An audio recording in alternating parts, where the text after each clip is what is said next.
ये सिर्फ कैलेंडर की एक तारीख नहीं है। ये तो भारत की बेटियों के लिए एक वादा है, एक उम्मीद है और सच कहूं तो एक आंदोलन है। आज हम इसी पर बात कर रहे हैं, राष्ट्रीय बालिका दिवस, और जानेंगे कि आखिर ये इतना मायने रखता क्यों है। जरा एक पल के लिए सोचिए, अगर बेटियां होती ही नहीं तो हमारी दुनिया कैसी होती, है ना एक गहरा सवाल। और पता है, इसी सवाल का जवाब हमें ये समझने में मदद करता है कि राष्ट्रीय बालिका दिवस असल में इतना जरूरी क्यों है। तो चलिए शुरुआत करते हैं एकदम बेसिक से। इसकी नींव को समझते हैं। आखिर ये दिन है क्या और इसे मनाया क्यों जाता है? तो हर साल 24 जनवरी को भारत अपनी बेटियों के नाम ये दिन मनाता है। और इसका मकसद, इसका जो कोर आइडिया है, वो बहुत बड़ा है। समाज में लड़कियों को बराबर के मौके मिलें, उनके साथ किसी भी तरह का भेदभाव खत्म हो और सबसे जरूरी, वो आत्मनिर्भर बने। लेकिन सवाल ये उठता है कि 24 जनवरी ही क्यों, कोई और तारीख क्यों नहीं? इस तारीख के पीछे की कहानी ना बहुत दिलचस्प है। इसी दिन साल 1966 में इंदिरा गांधी ने भारत की पहली महिला प्रधानमंत्री के तौर पर शपथ ली थी।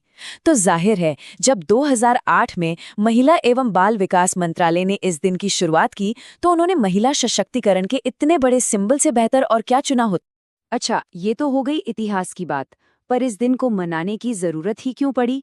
इसका जवाब उन गंभीर चुनौतियों में छिपा है जिनका सामना आज भी हमारे देश की कई लड़कियां कर रही हैं।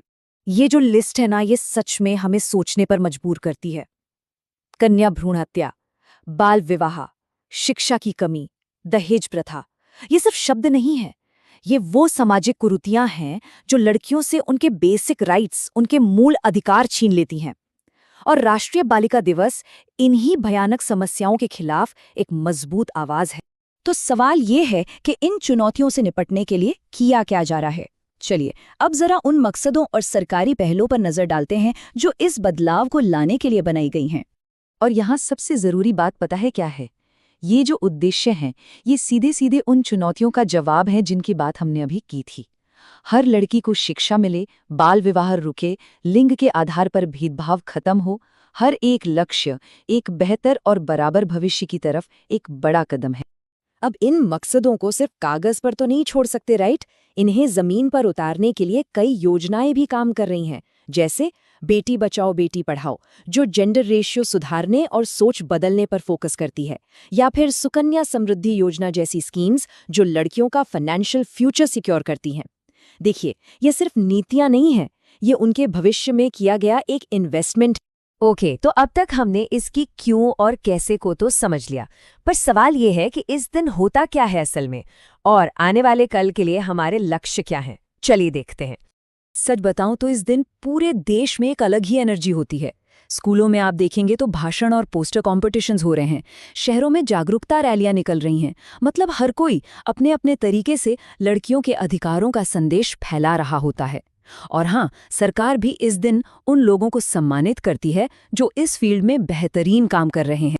अब जरा भविष्य की बात करते हैं। 2026 के लिए जो फोकस रखा गया है, वो आज की मॉडर्न चुनौतियों और मौकों को दिखाता है। डिजिटल एजुकेशन को बढ़ाना, स्टेम फील्ड्स यानी साइंस, टेक्नोलॉजी, इंजीनियरिंग और मैथ्स में लड़कियों की भागीदारी बढ़ाना, और साइबर सुरक्षा के बारे में उन्हें जागरूक करना। ये सब इसलिए ताकि लड़कियां न सिर्फ सुरक्षित रहें बल्कि आने वाले कल के लिए पूरी तरह से तैयार भी हों। तो इस पूरी बातचीत का सार क्या निकलता है? चलिए फटाफट से सबसे जरूरी बातों को एक बार फिर से देख लेते हैं और फिर एक पावरफुल थॉट के साथ इसे खत्म करते हैं।